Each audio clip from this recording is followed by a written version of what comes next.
Sorry, Mario. The princess is in another castle.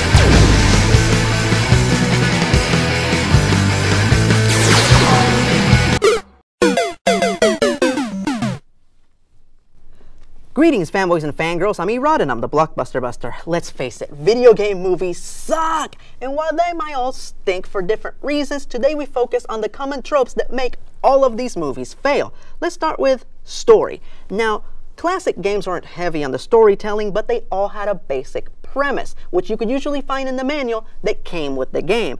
A lot of these video game movies come off like the filmmakers didn't take 3 seconds to find out what the games were about. For example, Super Mario Bros. The game is about 2 Italian plumbers that travel to a magical land and save a princess from a dragon.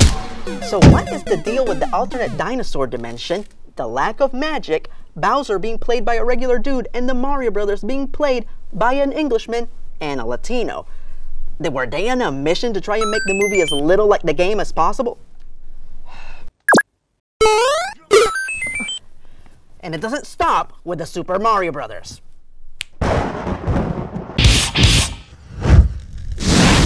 Video game movies have a long history of not following the events of the game that they were based on. Which would make sense if these were the 1980s, when video games were ridiculously simple, and most of the plot of the game was left up to the player's imagination. But nowadays, video game plot lines are intricate and insanely detailed. Hell, often video games get bad reviews for either bad writing or not servicing the plot line enough during the gameplay. Back in the day, you were just blowing up pixels without knowing why. Nowadays, you know the pixel's name, who his parents were, where he went to college. So basically what I'm saying is that nowadays there is no excuse for one of these movies to get the premise of the game wrong, and yet they do. House of the Dead, no guys with guns shooting monsters. Double Dragon, less about martial arts and more about a magical amulet. Resident Evil doesn't even focus on the lead characters from the game. And Mortal Kombat, which actually followed the plot of the game rather accurately, was rated PG-13. A movie about a death tournament was rated PG-13. Oh, that reminds me of another example.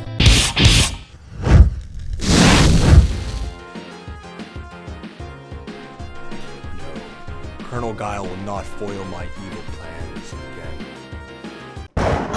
Street Fighter. An evil dictator holds an illegal fighting tournament, but instead, what we got was a silly war movie involving characters with superpowers. How dare you invade the sanctity of my stronghold?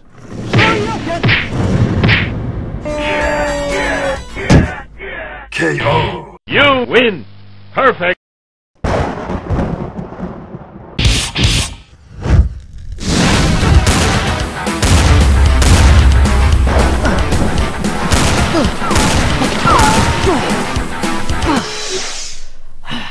Don't be mad at me, I didn't stick you in a bad movie.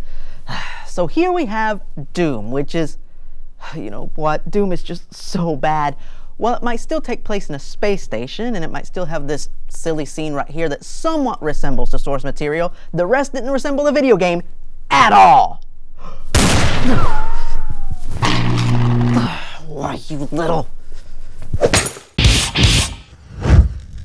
Also, is it just me, or are there always issues with the characters in this movie? Either the main characters are completely excluded from the film, or they get the characters completely wrong. Which is insane, as even the most casual gamer is familiar with the protagonist of the game that they are playing, and has a good understanding of what the character is like. And yet somehow, someway, this seems to elude filmmakers. Yes, film producers seem to be confused about the characterization and personalities of the characters that one would spend the most time with while playing the game. If that sounded like it didn't make any sense, that's because it didn't. Let me give you some examples. Mona Sachs from Max Payne changed from a badass femme fatale to a college girl with an attitude. Billy Lee from the video game is a bone-breaking bad dude. Billy Lee from the movie is a whiny doofus who's just bad, dude.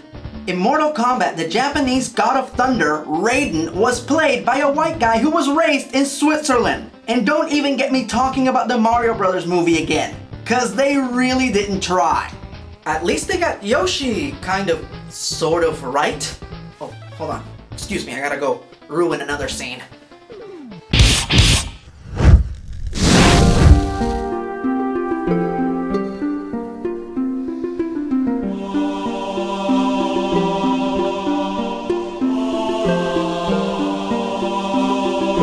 Another recurring issue with these films is the characters are not very good.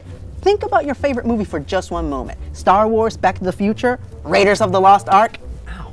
Whatever it might be, I guarantee you the characters are likable, relatable, and worth idolizing. The characters in these movies are just not very good. It's like the filmmakers think that all these characters need is to resemble their video game counterparts.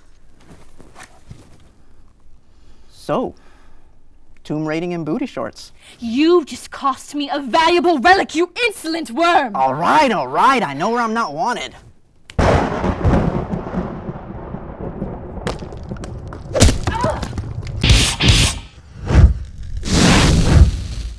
In a 2016 interview, representatives from Ubisoft, the company responsible for the Assassin's Creed video games, bluntly stated that they honestly didn't care if the movie adaptation of their video game bombed, as all that mattered to them was that the movie created awareness for the game. In other words, to them the movie was nothing more than a long commercial for their video game. Which, come to think of it, would explain why all these video game movies have such poor quality.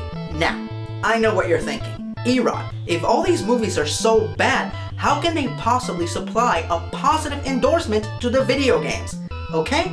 Tell me if this scenario sounds familiar to you.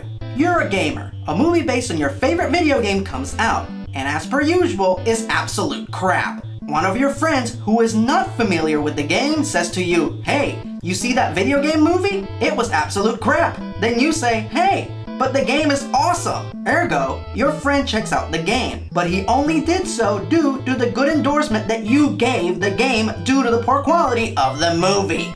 Huh? Alright, that might be a rash generalization of a strategy that might not always be in play, but you have to admit, suddenly all these video game movies sucking balls makes a lot more sense. Now if you excuse me, it's time for me to face the final boss. See you later, alligator! Oh, come on, I have to stop Koopa! Sorry about that. There you go. That wasn't so hard. Darn it, kid! I'm sick of you interfering with everything that I do! You're right. I just keep getting in the way. While I dwell on that, hold this bomb.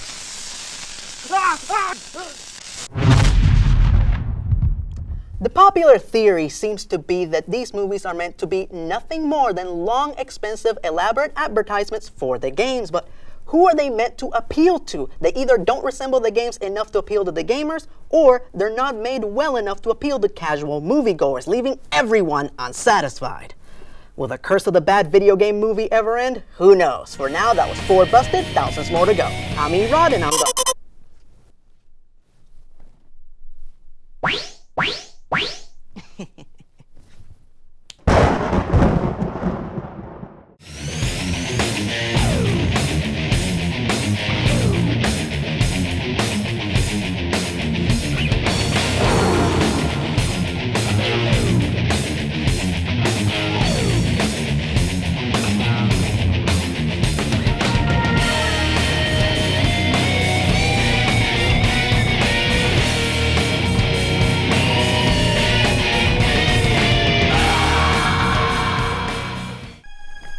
Of course.